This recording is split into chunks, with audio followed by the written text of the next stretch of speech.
sort of extensions like this, because it means I can really easily line up different patterns without having to actually think about it. So let's turn off the interactive mode, make my brush a little bit bigger, and just extend that out a little bit. Cool, and I've been a little bit loosey-goosey on the edges, so I'll come in and maybe just use the eraser tool just to come in and tighten those up a little bit. Keep it tight. There we go. Nice.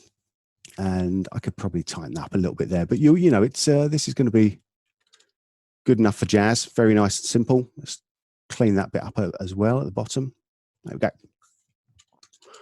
So this is looking all right, and I've got all of my paint strokes that I've made saved in my paint history. So what I can do with this one now is I can then repeat those paint strokes across all my frames, or maybe just across the work frame, or across, you know, any sort of custom range of frames that I want to. But if we take a look at this shot, let's play this shot back. You can see this shot is actually moving. So we're going to want to track this shot in before we do any sort of auto painting on it, which leads us to our second module. So Silhouette Paint is actually made up of two modules. It's made up of a paint module and a roto module. And the roto module we can use to sort of do hold in or hold out masks, so we can, you know, choose where our paint is being painted. Or in this case, we can do it to make a bit of a motion track. So if I come in and do this one, buildings foreground track, and I can just come in and draw a few little shapes around the elements that I want to track in. And I'm going to track in along the buildings. And we've got three different types of tracker. We've got a regular point tracker, we got Silhouette's planar tracker, and we've also got a built-in version of the Mocha planar tracker as well. And if I just track that in, see that's tracking in nice and fast. We don't really have time to go across the, you know, a lot of the ins and outs of the trackers. I've actually got a 30-something minute tutorial that just talks about the different trackers up on the Boris FX website and on our YouTube channel. So there's quite a lot of in-depth stuff that we can do with the trackers here. So once that's all tracked through, I can come in up to our top of the viewer and actually stabilize our viewer around that track. So I do this for a number of different reasons. One of the big reasons is to obviously check how our tracking is doing. And the way that we can do that is to just see if these buildings are staying exactly still. So if I go to the beginning and the end frames, those should be exactly in the same place, and they are. And if they're in exactly the same place, it means they're perfect for our auto paint. Another thing we can do with this is actually use this stabilized viewer to help when we're doing our actual paint work. I'll come in, I'll show you a way that we can do that in just a second. So if I come in back into my paint, select the strokes that I want to do the auto paint on, and now if I come down to the bottom right, under my transform, I'll have a list of all of the layers that I have, including that tracked buildings foreground one. So I can come in, go to the match move, and then we'll just play those paint strokes forward. And that's going to apply all of the strokes that I've made, including the clone and the eraser tools, with those in the right position. And as you can see, I've still got my viewer stabilized, so it looks like the paint isn't really doing anything apart from just painting in the same place. But if we destabilize the viewer, then we can see that that is looking really, really nice. And it's this sort of stabilize, destabilize workflow that is so important in paint to try and get those nice, consistent results. Because without consistency, your paint work is going to look terrible, and you're going to spend more time kind of fixing it than you did doing it in the first place. So this is looking all right, nice and consistent. If I exit out into After Effects now and just play that through, you can see that the when I'm doing the RAM preview, that's RAM previewing in pretty much real time. So we don't really have any kind of render hit at all with the paint, because all of the work has been done in the Silhouette Paint application. You know, Ben, you said at the beginning of this that like paint is a one of the pillars of VFX. Yeah. And one of the I think one of the things you guys nailed with Silhouette is that while paint is a pillar of VFX, it always requires all of these other steps either before and after. And you know, even just what you showed there with having the tracking and the stabilization, you know, all built in right into Silhouette Paint, that's just an enormous time saver. I mean, from an efficiency standpoint, it's fantastic, because you'd have to, without that, I mean, we do this every day, you'd have to prepare these clips for paint, you know, yeah, ahead of time, and then undo this stuff, especially the stabilization after. So it's one of my favorite things about Silhouette. That's it. And you know, it's actually one of my favorite things about Silhouette as well. I knew we would get along. I know, exactly. It's brilliant. Instantaneous. Yeah, I'll just jump in for a second too. I just want to mention that, you know, a lot of Mocha users use, you know, tracking obviously to assist their paint or their cleanups. And there's even a script that they use to stabilize their tracking. So it's really cool to have, you know, the Mocha Silhouette combination together, that they can just stabilize, do their paint, unstabilize. And the fact that you can stabilize the viewer on like unlimited portions of the screen, that's incredibly cool, because you're like, I just want to stabilize this guy's hand and paint on it. I just want to stabilize this guy's face and paint on it. It's very, very powerful. Let's do that. I've actually got this here. Let's bring it into the right screen. And this, I've not actually painted on this at all, but if we have a look at the roto node on this one here, I've got two different tracks made up. One of those is for the arm, and one of them is for the background. So if we just stabilize across, or we come up to the viewer, I can stabilize just on that arm, or stabilize on, let's let that play through because that's actually quite fun to look at, or we can just stabilize on the background. So the background is going to stay completely rock solid now. And yeah, I think because I've been working with this for such a long time, it's actually really easy for me to forget just how important and amazing it is to just be able to use one click rather than setting up, you know, multiple nodes to do the stabilize, destabilize workflow.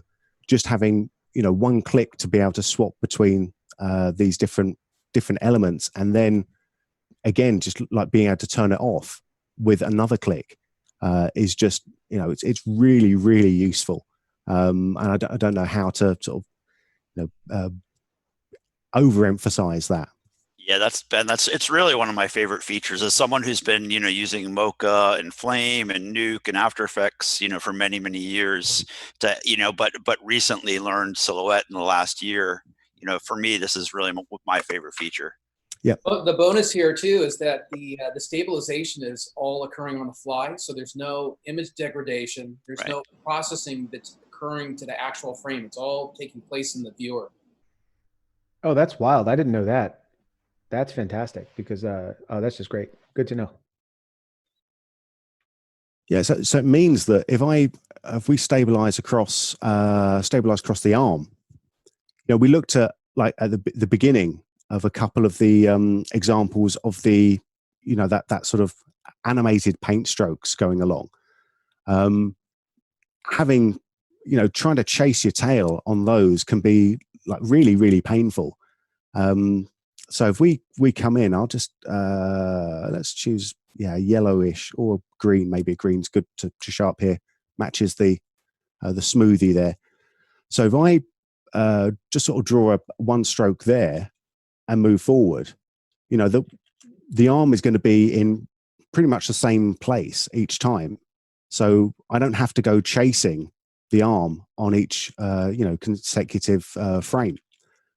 Another thing we can do actually, and this is really useful for doing that kind of work, is we've got onion skinning as well. So I can look at, frames forwards or backwards with onion skinning turned on. So I know that when I go to my next frame that I've already got my paint stroke done there. So I can just come here, move here, and just be drawing along like something around about that there. And I don't really have to move my hand at all when I'm painting, which is something that's, again, really, really handy. Let's turn off onion skinning and turn off my, turn off my stabilization. I'll set my work range to just be the frames that I've painted, which is going to be those 12 frames there. And, within seconds, you can start to see how we can begin to use those different sort of tools to just very, very quickly check your consistency of paint between frames, or do some fun kind of nice animation along there as well. So that's kind of cool. I like that one. Let's reset this. That's great. I just want to emphasize again, like I had no idea that the real-time stabilization we're doing is just viewer based, because we stabilize all the time for the purposes of helping with paint. But in the work that we do, especially the beauty work and the long form, like the episodic work that we do, we're always very conscious that each one of these stabilize and unstabilize is performing some type of manipulation or degradation to the image. So this is just that's maybe a game-changing feature for me. Yeah, and you're really, if you're doing like the traditional stabilize, destabilize, you're really at the mercy of the quality of whatever you're using to do the that stabilization, whether it's a sort of corner pin or transform, whatever distortion is being placed to understort and try and keep those pixels looking nice. And you'll always get some sort of degradation with that kind of traditional workflow, I think. Yeah, in fact, people are asking about that right now on the YouTube stream, so it's cool that you're mentioning it. The other thing that you can do that if you get to a more advanced level, but Ben's just doing stabilization based on one layer, but you can place additional trackers or layers within layers.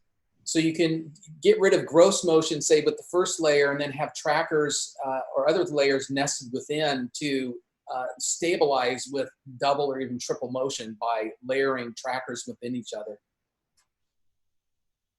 That's wild.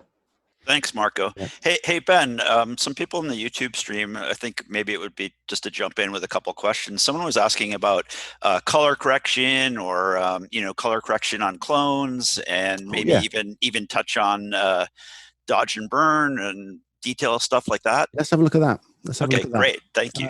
Let's hop out of this shot, and I'll hop into something else. Let's come to, where are you? Yeah, sure do. So if I open up, is this the one? Yeah, okay, cool. I think this is the one without any paint. It is absolutely the one without any paint. But again, even while doing beauty work, it's really important, because I know I want to do auto paint across this shot. It's really important that I set up my different areas. So I've got my, neck stabilized out with one. So whatever else is going along here, the neck is always nice and stable. And I've got under the chin stabilized out here. And I've also got, probably the most important one is actually the cheek being stabilized out here as well.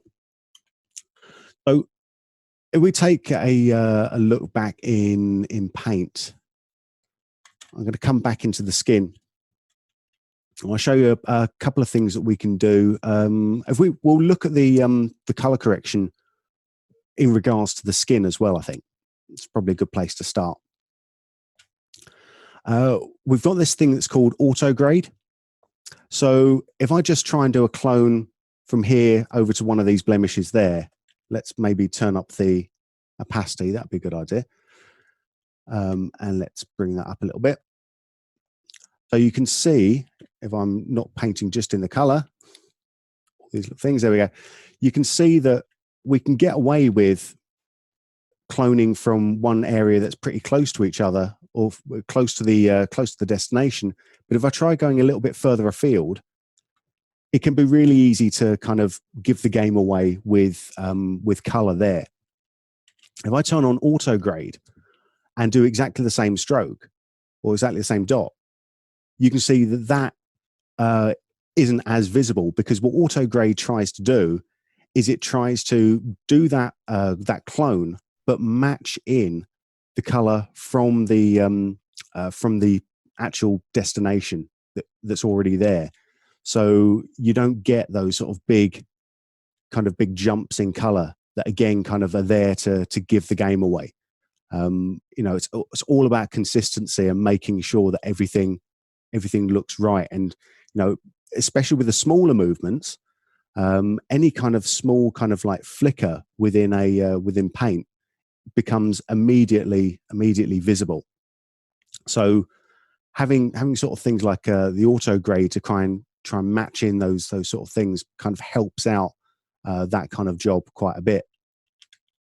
Another thing that I like to do with actual blemishes on skin, I'm going to undo some of this, don't want to make her look too good, is we've got a blemish tool.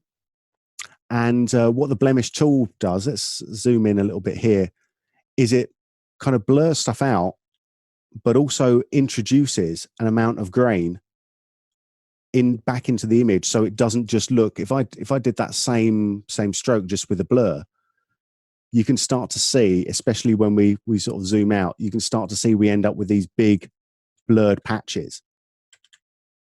What the blemish tool does by adding in, let's actually, you can see that blurred bit just there. What the blemish tool does by kind of adding in that grain over the top of it is it helps to disguise what we're doing with the brush, with that blur. So it makes everything a lot more kind of natural and sort of seamless. And that's really what we're after, is trying to keep things nice and seamless. So if I was sort of touching that up, then just a few little dots around. Probably don't want to go too big with that, because that starts to again show up as giving the game away a little bit. If you're sort of going a bit too far and a bit too wide, there are other techniques to do, but blemish tool is a great one for sort of doing your initial work, especially on the skin. I know that some people use blemish tool for pretty much everything to do with kind of hiding sins. So it's a really good little tool. But yeah, Ben, it's a great implementation, man. We look at the beauty is one of the kinds of work we do most of at Lively, and the trend in the last definitely last year or two in the beauty business has been less is more, to make it look more natural, to make all the cleanup we do look more natural, and all of these things that the blemish tool does in terms of adding noise back in and the auto grade. These are all things we have traditionally had to do separately. They were all separate passes or separate functions.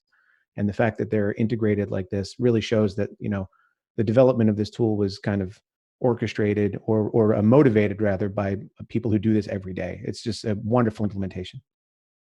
Yeah. And it's not just, yeah. And you can, and once we've got it good on one frame, the great stuff is that because of the auto paint, is that I can then go to the work frames, make sure we're stabilizing on the cheek, which we are. I'll turn off that so we can see that play back. And, that is now just automating all of those strokes across the image. So long as we've got, probably didn't track as much there, but so long as we've got, good consistent tracking, then this sort of small detailed work is just really nice and fast. And it's because a lot of the time, all those kind of small details can start to suck up a lot of time. It's you don't get that kind of care by just slapping a filter over the top of it. You've got to, it's there to look good and to look natural. We've got everything Ben's doing is being recorded. Every stroke every state change of the brush, whether he's changing the size, the color, and then individual strokes or groups of strokes or all the strokes for an entire frame can be played back with or without tracking. Yep. And I can set up, like with the paint history here, I can actually make and name groups. So with this one, if I just do like blemish removal, just as that group there, I can happily make up another group here, which is going to be like dodge, burn, cheek, or something like that. And then come in, and I've given myself a kind of reminder what it is I'm doing with these particular strokes, and that can be really useful if you've got to do multiple tracks in multiple passes. You're still painting up one frame and then letting the auto paint do most of the hard work for you, but you've given yourself that reminder of, okay, this is what I'm doing on the cheek here, this is what I'm going to be doing with the dodge burn on the cheek again. It's those sort of things that kind of really make the work a lot easier and a lot more kind of manageable. With regards to dodge and burn, I mean, we've got the dodge burn tools right here. One of the ways that I like to use this is to come in with a really low opacity brush and use build up on here. So if we just use this as 100%, what the dodge is doing is it's coming in and it's making my, let's put this into the midtones. Yeah, it's making my image lighter. So it'll go over the top lots of times. There we go. Make it really nice and horrible, radioactive. But basically, it's making the area lighter across my range and with the exposure that I've given it here. And burn is doing pretty much the opposite. It's coming in and making areas a bit darker. Again, using the parameters that I've got there. Now, this is one of the little techniques that gives that nice sort of polish to not just to skin, but also to products. I'll show you a little example of that in a second. But it's one of those ones where you don't know you've gone too far until you've gone too far. So it's something which needs kind of building up nice and slowly, because if you don't have, if you're too heavy-handed with it, it does become kind of obvious really quickly. But if I come in with a sort of low opacity and with build up turned on, I can just go over the same area a few times. And I mean, that's probably a little bit subtle on the stream, but on the monitor, it's kind of making quite a nice difference just to sort of lift that area up. If I come in, yeah. And I know you come from sort of a color grading background. You're very talented with Resolve. I mean, how has this changed how you grade? With grading, I mean, it changes. It's more changed how I deal with retouch, because I spent Yeah, sure. Yeah, I spent a few years in Photoshop retouching, doing high-end work for high-end photography retouch. And a lot of those techniques just wouldn't translate properly into sort of moving pictures. You just couldn't do it because you didn't have those same sort of controls. You would kind of fudge it a little bit with doing color correction, lots of masks and mattes and things. But when Silhouette Paint came along and brought in dodge and burn, like all of a sudden, right, it kind of brought out my good old retouch gene back in there. It's like, oh yeah, you know what you're doing with that, and it sort of let me explore those old techniques that I was using for Photoshop, but now at 25 frames a second. Yeah, no, it's cool. I've noticed some of the work that you've been doing with that, some of the new videos as well. It's like you're not, when you're grading with masks, it's a lot different than when you're grading with a brush, right? Yeah. If we look at like it's one of the product shots I've got, like all of this here, actually, that's actually not a bad shot. I'd forgotten about this shot in here. Like this one here was like a shot on a really, really overcast day. And as you can see, like everything was really, really flat. And by using dodge and burn, and only dodge and burn, you can actually start to bring out like the different elements within the shot. Even these trees here on the left-hand side, at the original, they were pretty flat.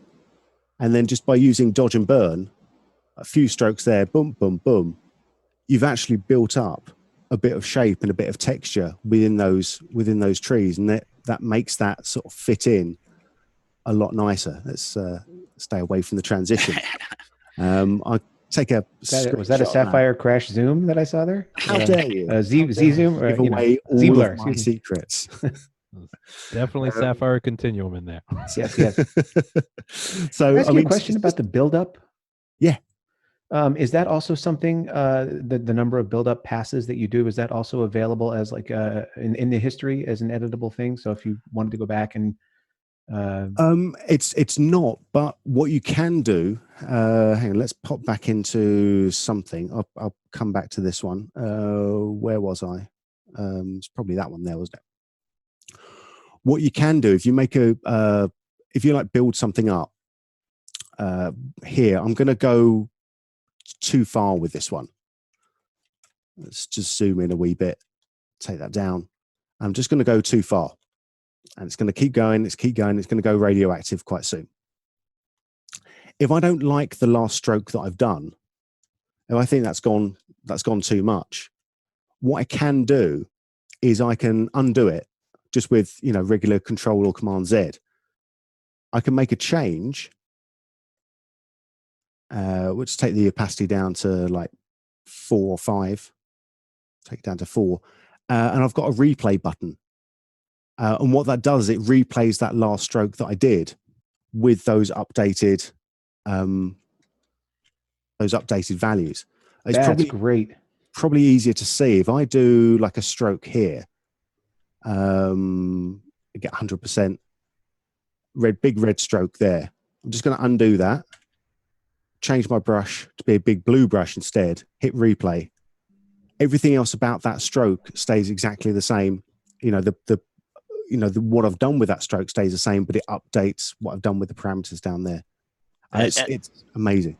And don't forget, guys, I think Paul Miller, who's the head developer, just mentioned this on the Facebook channel, is one of the most powerful things about this auto paint feature too, is that if you got a new version of this source clip and you just plug it in, and all that auto paint can just be reapplied to this new source clip. Yep. That's huge. Yep. Where's Paul at? Why don't we have Paul up on here? Yeah. Paul's busy answering questions on YouTube. Thank you, Paul. No more space in the grid. No, it's great. Like Ross, I didn't even think about that. If I were to get a new version of this shot from the colorist, with an updated grade, exactly. I could then reapply all these strokes with, but play around with the opacity and things like that. It's not a do-over, or it's not something that won't be relevant anymore. That's great. Yeah, and also because you are using clone strokes or dodge and burn strokes from that source, it's gonna be reapplied with that to that new source in a relative way, right? Yeah, because it's procedural in that sort of way, because we're taking from the source there. Actually, that's a good point. We don't, when we're grading, when we're cloning, we don't have to clone from the original clip. We can choose up to 2 separate clips as well to bring those in as well. So that can be really useful if you're wanting to clone from maybe from a clean plate, or if you want to clone, like bring a sky replacement back in or something. You've got the ability to bring in external clips. I love that 2 clone brush, from either side offset. I don't know if Andy's seen that one, but I think he. Let's have a look at dual wielding. There we go. It's pretty fun stuff. So we have a look here. I mean, it's simple, but it's pretty cool. Yeah.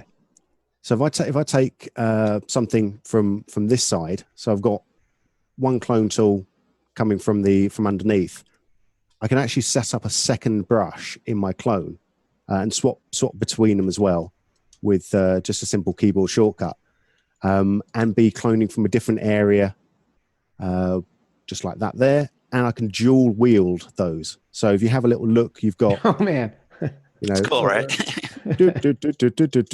and then we can sort of clone over the top there, and we get a mix of what's above and underneath, which is kind That's of great. Hey, Ben, have you actually, and I might have missed it because I was paying attention to the chat for a second, but have you showed the color and the detail separation clearly, or? I thought I showed it clearly. Okay, I might have You missed did it. mention, Ben, it was coming back. I did mention it was coming back. Yes, that's true. Yeah, because again, this is one of the things for skin. Because if we take a little look at the skin here, you can see that some of the problems that we're having aren't uniformly in both the color and the detail. Like some of the sort of blemishes only show up in detail. So if that's the case, then we only have to clone in detail. If some of the stuff is showing up just in the color, maybe something here, for example, then I can clone just in the color. Oh, I've just been reminded of something in my head. Something else that I've taken from my my beauty retouch days. Something else we've got in the display options. Not only is Silhouette Paint completely, OCIO compliant, we've got OCIO color space that we can do and the transforms there. We can also bring in different LUTs as well. So one of the things I like to do for, especially for skin work, is show up with different kind of false color areas on my source, because I think that actually makes it a lot easier to see not only where the blemishes are, but more importantly, when I've made a mistake. So you can see here, if anything starts to kind of fall out from where I think it should be, like this blemish around about there, I could let's make that a little bit obvious. Let's put this into normal and clone from I'll turn off dual wielding, clone from here to here. You can see that's going to be really, really obvious. That's a bit of an extreme example, but you can start to see the kind of areas that you need to start to clear up a lot easier within the within this false color area. And this is something that I used to use a ton in Photoshop, and it would always be a bit of a pain to set up in just in your regular compositor. But again, now it's right there as a drop down menu, so I can have a look at that. I know that's going to look quite nice when I turn everything off. It's going to look nice and natural, and it does. So, Man, where did you get those false color LUTs from? These false color LUTs are actually available online for free. Though if you're using Resolve, it's really, really easy to make your own LUTs. And most of the ones that I do in with this kind of work, it's if I open up Photoshop, I'll show you exactly the kind of nice stuff that I like to do. Which is basically just make weird curves that completely throw off where the colors are meant to be. Let's have a look at my face. That's my face.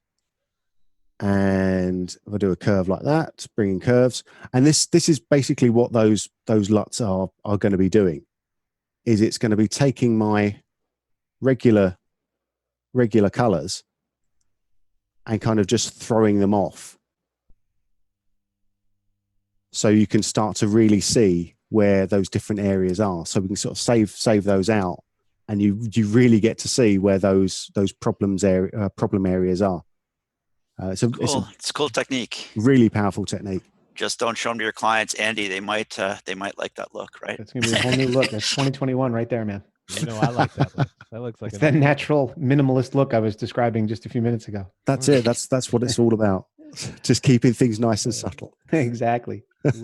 We got about 5 minutes before the hour. I don't want to kill the vibe here because I love this. This is going fantastic. It is going. You're just scratching the surface, right? Just Yeah, scratching the really, surface. really are. I just got to say, I love, like even for beauty work, that the frequency separation is a technique we use all the time, separating detail from color. But again, 100%. That's usually something that has to be a separate pipe in the composite. And sometimes that's a separate pre-render or a separate bit of media. And just to have that as an option, as a button, just going to be integrated into Silhouette the way that it is just fantastic. Huge Cool. time saver. Cool. I'll jump in with another point too, beyond the beauty work. I think a lot of people these days, they're used to sort of auto tools that will remove objects, whether it's After Effects Content Aware Fill or Mocha Pro, or even in Nuke, you have some tools, and Flame probably has some tools these days to remove objects. But when you're removing an object that the clean frames don't exist in the shot, you really have you do have to create new frames, right? You do have to paint. And having access to sort of the advanced clone tools are really, really helpful to assist those kind of techniques as well. Like this shot here was a sort of perfect meeting of Silhouette Paint and Mocha, because I used Mocha Pro to kind of get rid of do most of the work on this, but I had to have clean plates to drive that.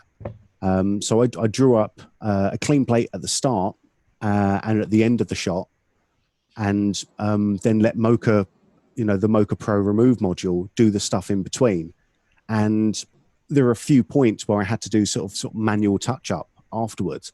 And because I was only having to do that manual touch up on one frame and then auto paint the rest of it, it made that a whole lot easier than it otherwise would. And there's an option, because we've talked a lot about auto paint. You don't actually have to use auto paint, because there's an option here to just hold on one single frame. So if I've painted up, like I've done a matte painting, a proper matte painting on this, and done everything, all the details that I need, if this isn't moving, or it's not got a lot of moving elements within it, then there's no point sitting in and painting every single frame all over the, on every single shot. So what you can do is you can just hold on one frame, and this is going to look obviously very odd because it's only showing me the little paint, but you can hold on one frame, hold the paint on one frame, and I can freeze frame this. Time freeze frame. There we go. And that's going to just give me something that I can then motion track in, or just, use normal compositing techniques just to sort of composite that in nice and quickly. So, you don't have to do the auto paint for everything if you don't need to. It can be faster in some circumstances just to paint up one single frame. Get it done that way. As great as Photoshop is, just not having to exit your application, is huge. And even an editor, using Premiere could access these tools. For sure. And, we haven't even talked about that. I think I spoke very briefly at the start about the fact that these projects aren't, they're sort of host agnostic. So you can take a paint project that you've got in from After Effects and bring it into Premiere, or into Resolve, or into Nuke, or into Fusion, and you can run the same shots. Let's see what I've got here. This is the one we were looking at, and in fact, because I've had that shot applied, or that same project applied within Premiere already, it's automatically picking up the fact that I have done some work on this shot. It's very cool. So it's automatically got all of those things there. So I don't have to go in and repaint or do anything like that. That's great. The other point to go over is that once you've painted a stroke, it's rendered at the point you lift up your mouse or your pen. So when you come back to After Effects or Premiere, or back to Nuke, out of Silhouette, it's essentially rendered.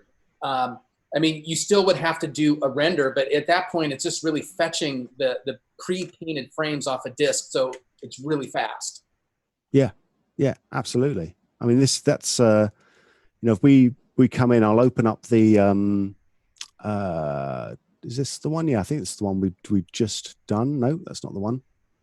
I might have saved it into the right place. Let's have a look. Sci-fi building. I probably saved it into the wrong place. obviously.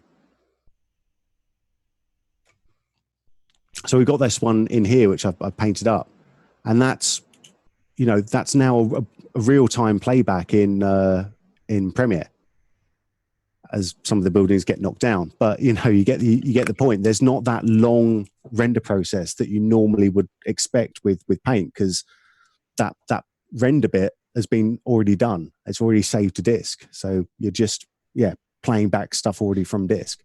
That's great. It's cool. Hey Ben, I'm just going to mention this too, just for the case for the live stream, because again, you've really just scratched the surface, but I really encourage everyone to check out, who's interested, to check out on Boris FX. There's a Getting Started series for Silhouette Paint, which is what, 2.5 hours, Ben? It's touching on 3 hours. Yeah. It's quite a lot of work, and it goes very into depth into every single area that you've discussed, right? It does. Yeah.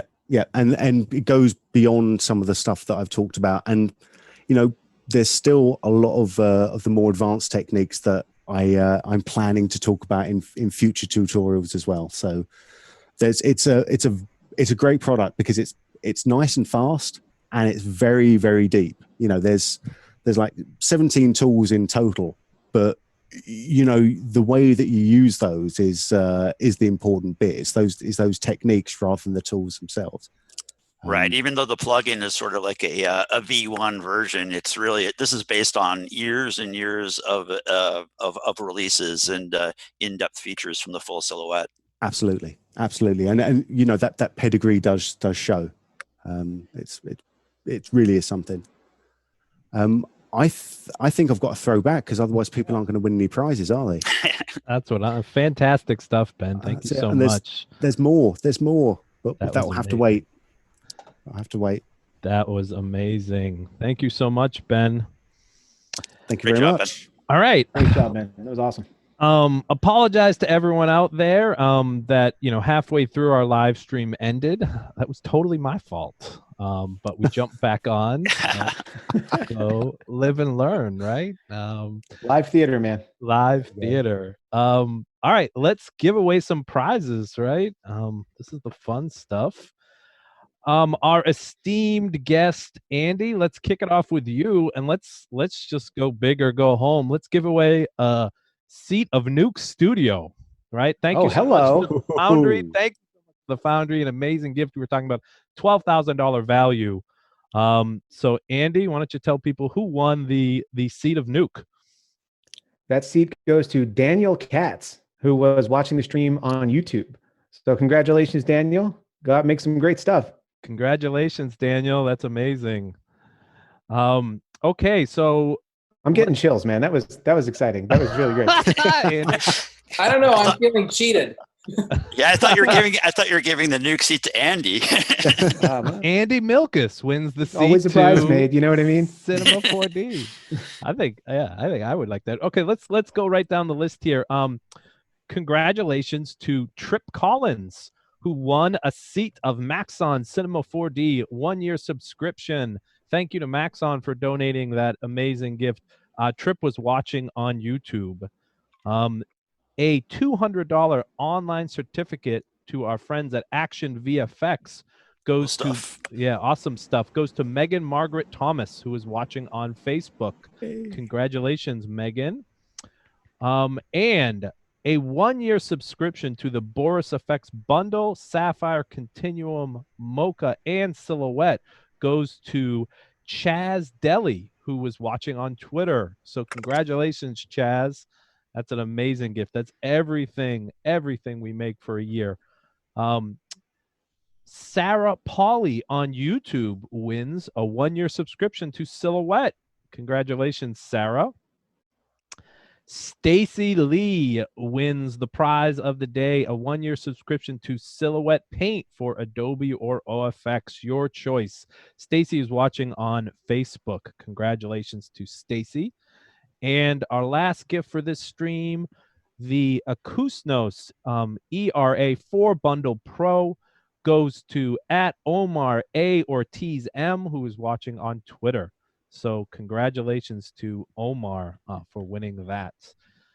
So thanks so much to Ben, to let everyone know, we will be back today at 3 o'clock. And Ben is going to walk us through the new improvements to Sapphire 2020.5. Actually, what am I talking about? We're live again at 1:30. Yeah, he's going to be back at 3 o'clock. Ben will be back. Yeah. So I apologize. At 1:30, correct? Is that when we're going live? Yeah, we're going to be starting soon. Yeah, with Mary. That's Eastern time. That's correct. Mary Poplin will be back showing off Mocha Pro 2020.5 at 1:30. So we're going to take a short break. We're going to reset, and hopefully I won't crash that stream. And we'll come back and show the new stuff in Mocha with Mary. Then Ben is back at 3 o'clock. Correct? I got that right. See, that's true. Yeah. So we're going to be looking at some of the new stuff with Sapphire. Yeah. And then following Ben, because he'll probably go for 2 hours again straight. John Dickinson is going to show us the new stuff in Continuum 2020.5. That starts at 5 p.m. Eastern Standard Time. And then last of the day at 7 o'clock Eastern Standard Time, Brady Betzel is going to give a cool presentation showing how he uses Continuum in his work. He is a professional colorist and finisher, so he's going to show how he uses Continuum inside Avid Media Composer. So we got a long day and a fun day, and we're going to be giving out prizes at every session. So if you didn't win today, jump back. Definitely tune into some of these other live streams, because we're giving away a lot of awesome gifts. And just to let everyone know today, I forgot to say it at the start, but we are, having our NAB sale, and that is currently ongoing right now. So, for instance, Silhouette paint, currently 25% off. If you buy a multi-product new bundle, that is 50% off, and it's 25% off everything else we sell. So 25% off Mocha Pro, 25% off Silhouette, 25% off Sapphire, 25% off everything. So now's a great time to jump into any of these plugins and try them out yourself. So thank you so much to Ben for a great presentation. Thank you so much to Andy, Ross, and Marco for joining me. And we'll see everybody at 1:30. Thanks, everyone. See you soon. All right, thanks so much. Thanks, guys. Bye-bye. Bye.